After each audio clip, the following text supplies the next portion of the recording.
السلام عليكم ورحمة الله تعالى وبركاته. لمان سوماليين ميل walba aad dunida ka joogtaan caawa sidaad wajigayga aad ka dheehanaysaan waxa isaaran murug waxa iga muuqda xanaaq waligii alle xanaaq kuma aan soo galin kuma aan soo fadhiisan kaamir horteeda aan xanaaqsan laakiin alxamdulillah wax walba ilaaha og Allahu a'lam waxaan rabaa in wax yar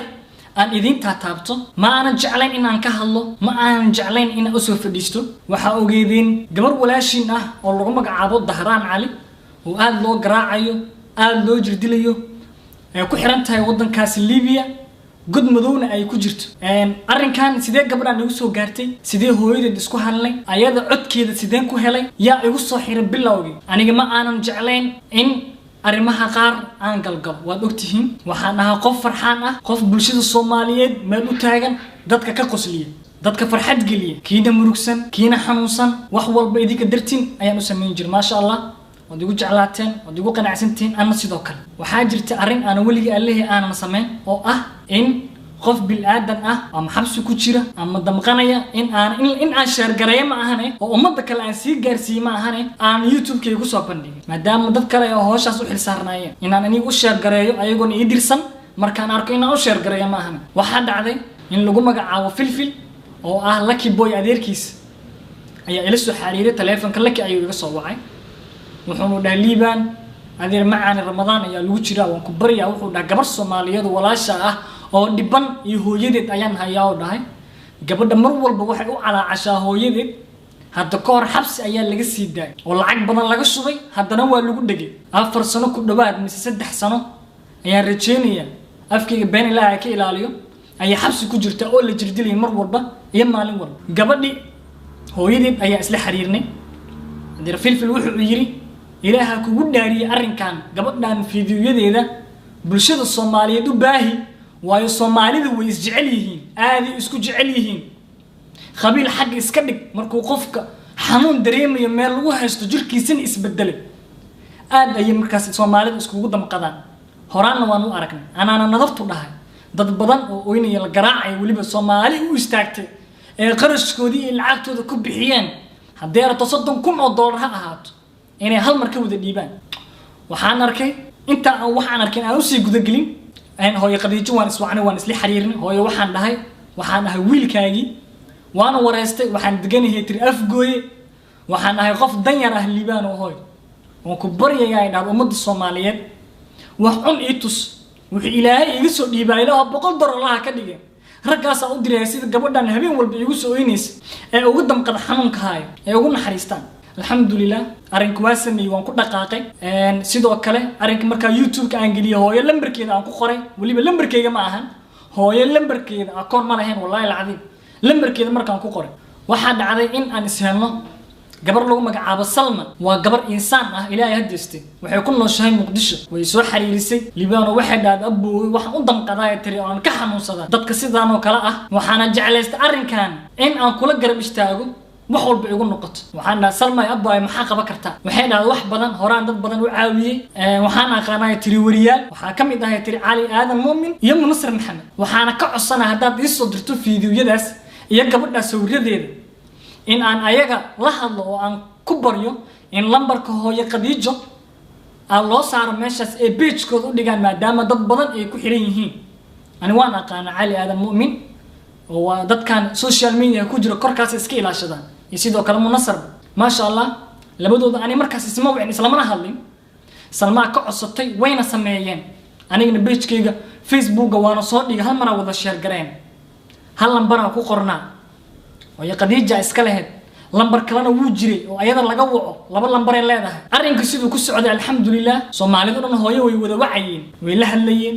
qaarkood way u duceynayeen waxa dhacday muddo kadib ayaama kadib waxaan Facebook ku arkay aan YouTube-ka aan dhahay wiil lagu magacaabo Maxamed Buskud waxa la soo shirgareeyay video gabar shishad cabaysa oo wuxuu soo saaray gabadhii xabsiga ku jirtay ee sidaad ogeedin idinkaga ilmeysiis ee idin baahnay ee walaashin wuxuu ku yiri 4 sano ka hor ayaa xabsiga Liibiya ka soo baxday haddana Yurub ayay shishad ku cabtaa wayna tumataa hooyadu waa aragteen wajigeeda aragteen way ooneys ilaaha maciinta iska leh maanta ummadda Soomaaliyeed u fadhiya ay ku heysay qof baahidaas sheeganay ma jirto Soomaalideena waan adagnahay waad aragteen Maxamed Buskud waan arkay fiidiyogiis aadan uga xanaaq wadan shisheeyo jooga waxaan dhahay maxaa ka qaldan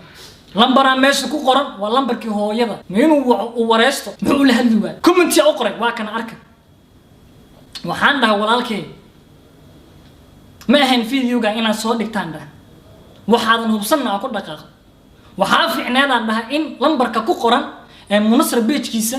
ali aadan muumin page-kiisa aniga page-kayga macla YouTube ka soo dhigay lambarka ku qoran waa hal lambar inaan wacdo waa la hadasho oo hooyada wareysato wuxuu ii soo qoray u jeedin qoraalkiisa wuxuu dhahay dad aan ku kalsoonahay ii soo sheegeen dib aan u wici doonaa sidoo kale waxa aad uga sii naxay oo igu qasbay in aan fiidiyowgan caaw u soo duubo anigoo rabin maxamed buskudkaas waxba aan u duubeenin waani xasaaran aan lahayn hadalkiisa iyo wax uu yahay aadan kala aqoon sidoo u hadlay waxaan arkay nin lagu magacaabo abaha si fiican wada taqaanin idin ma sheegay isla sawirkiisa saarna maxamed buskud gabadh u soo sameeyay ayuu soo qaatay shiishada cabeys una ka hadlay wuxuu dhaawaa been sax ma ahan lambarka waa lagu qaraabanaya dad baahi heesa banaayo baahi anaas waxaan la siiyo oo beentood ay tahay laftirkood baahi leehaysa waa kana wuxuu leeyahay dadka meeshooda ku soo sheergareeyay lambarka ku qoranna dadka meesha ku soo sheergareeyay maamada baahi ma heesa ayaga baahi heesa oo dhan anaga baahina ma heesa alxamdulillah umadeena xanuunsan wax waa ku caawina sheega meen walaalkayo aniga wadanka waa ka maqanahay labadaas wariyina wadanka way ka maqan yihiin abaha waxa fiicneed Soomaaliya joogta waa lagu wada yaqaana saa sheegta dadka dumacinta lambarkaaga ku qorata walaalkayo markaan leedahay umada Soomaaliyeed qofkaan xanuunsan lambarkaaga ku qorata iyo akoonkaaga aad ku qorata ma fahanti saaxiibkayo oo qadiijo afgooye ee jirta afgooye degantahay subax alla keenay way soo bixi jirtay muqdisho imaan jirtay magaalada ay imaan jirtay way rafaadi jirtay walaalkayo lambarkeeda page walba ku qornaa saddexdiinaba lambar kala duwan maana ku soo qoran waxaan nahay dad masaakiin ah brother oo qofka bilaadanka u naxa waan ka damqan gabadhaas walaasheena inaana ka aamusnana qaladay nagu tahay way nagu aamintay abaha waad awooday 16 ina ku subato ina hooy qadiijo lambarkeeda aad wacdo aad xaqiijiso waa la hadasho hooyo maxaa ka qaldan warka ma beenba maswaarun ma lagu qaraabanaya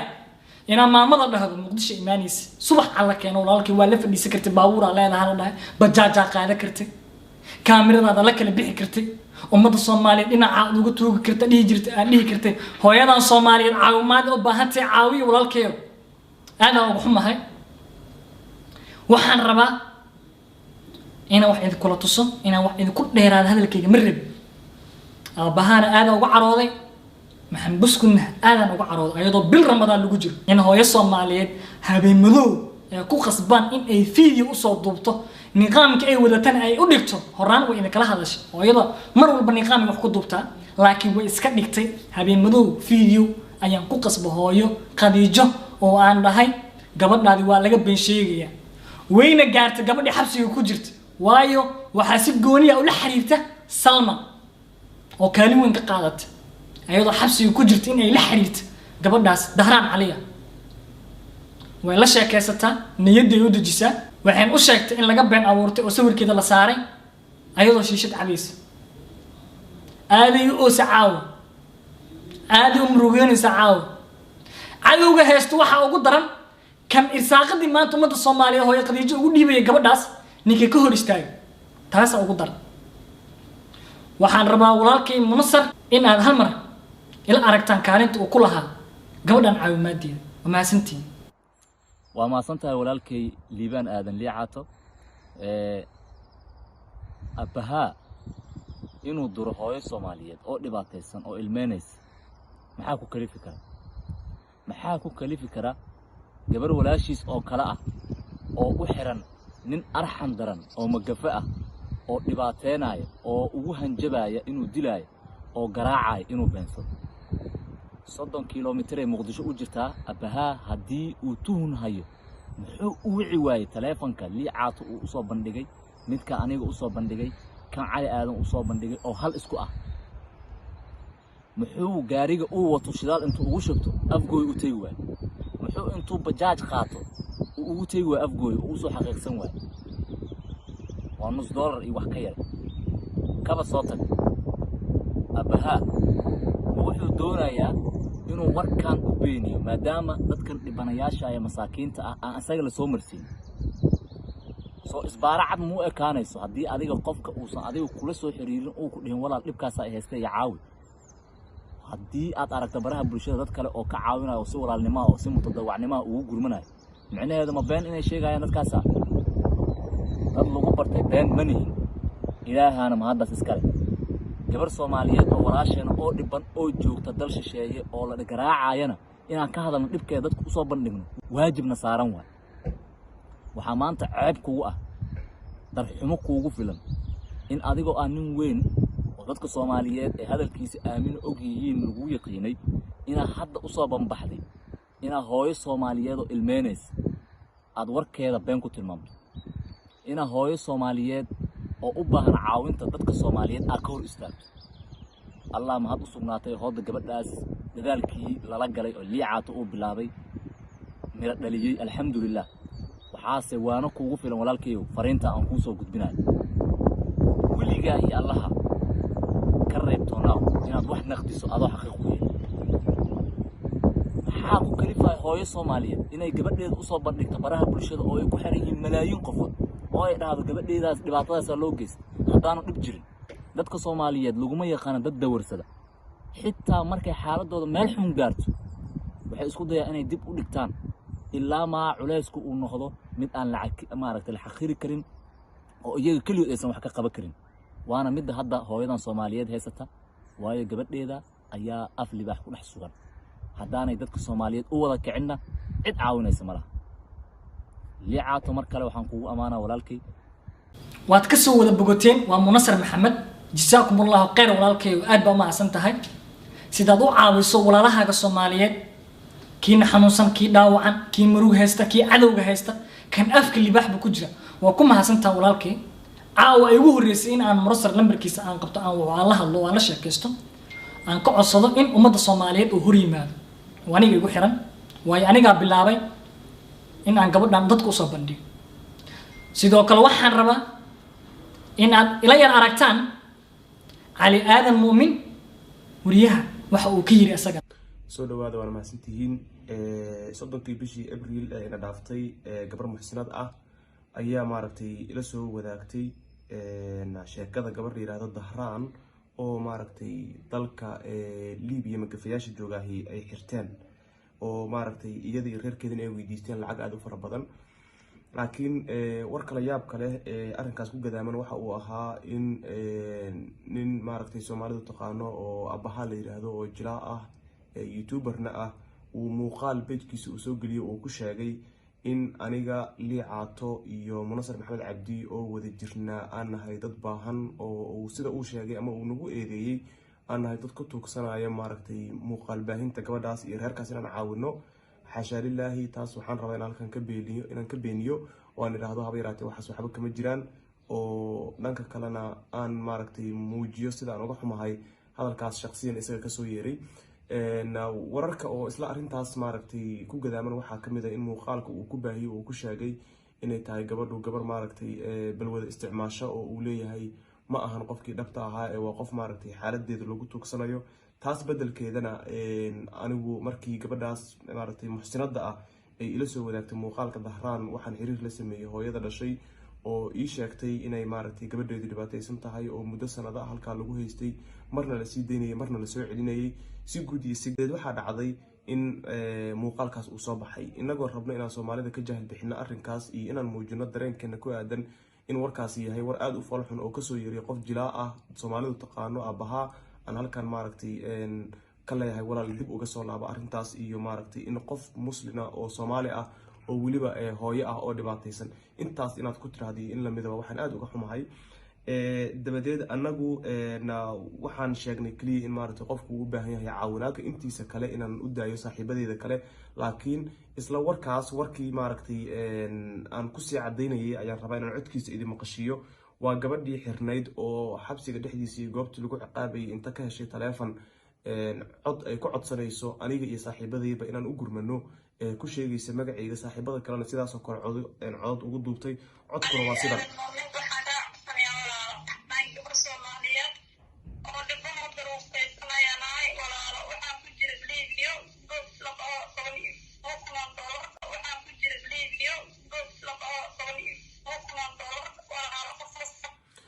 been kama sheegayno waana qof muslim oo dhibaataysan waana gabar Soomaaliyeed dareenka nagu jira ayaa noo saamixi waayay in anaguna guryaheena ku jirno iyadana lagu dhibaateeyo xabsi warka kale iyo gunaanadkiisa iyo faafreebkiisa kalena waxaan u deenayaa saaxiibadeeda kale waad mahadsantihiin علي آدم مؤمن أدين ورالك أدب ما سنتها سيدو عنا ورالها قرب وسيس أدب كأجمع هذا عليا إن هذا كوسي دين هذا مربي وحربا إن هذه لا أركتان هو يا خديجة وولي بأيض رمضان أفر كرستي أنا اسكو وقت أهين يهبي مدو أتاهي فيديو أي دوبتي أيان ربا يعني بيسوق جالسيسي إن الدعوتان ما سنتين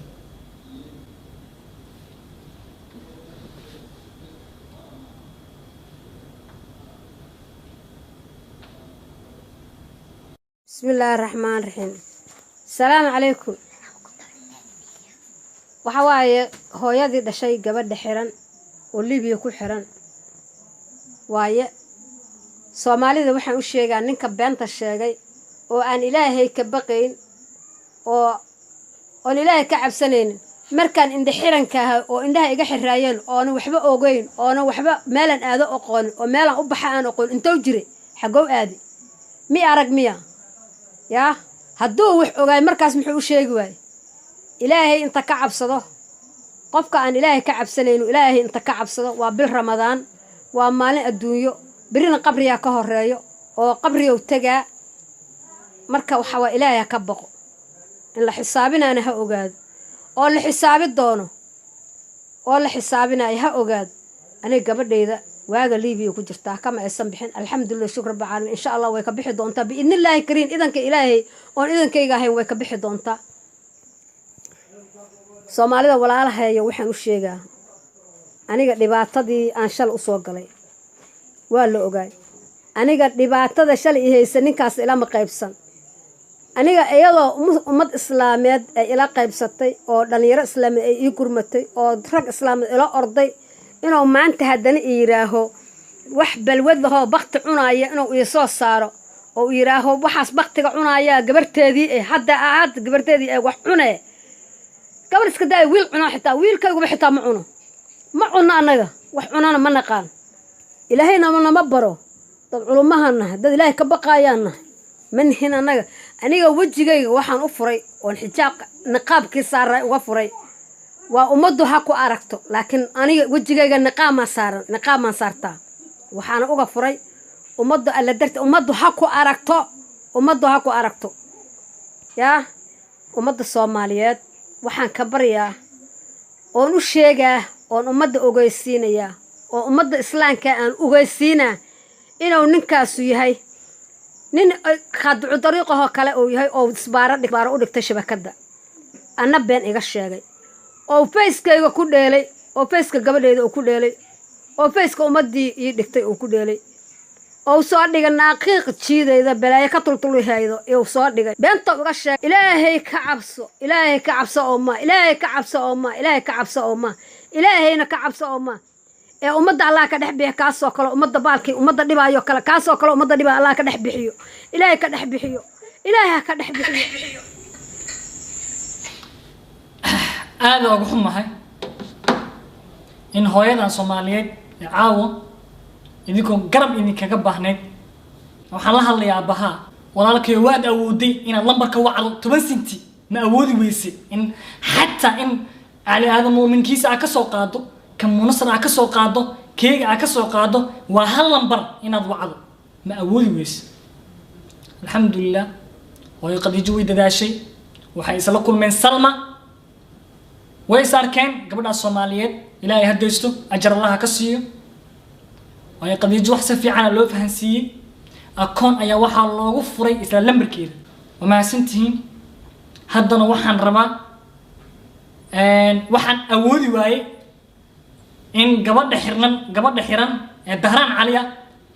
ay video noo soo duubto ayadoo waliba xabsiga ku jirta laakiin lama ogola la yiri in video la duubo waqti habeenna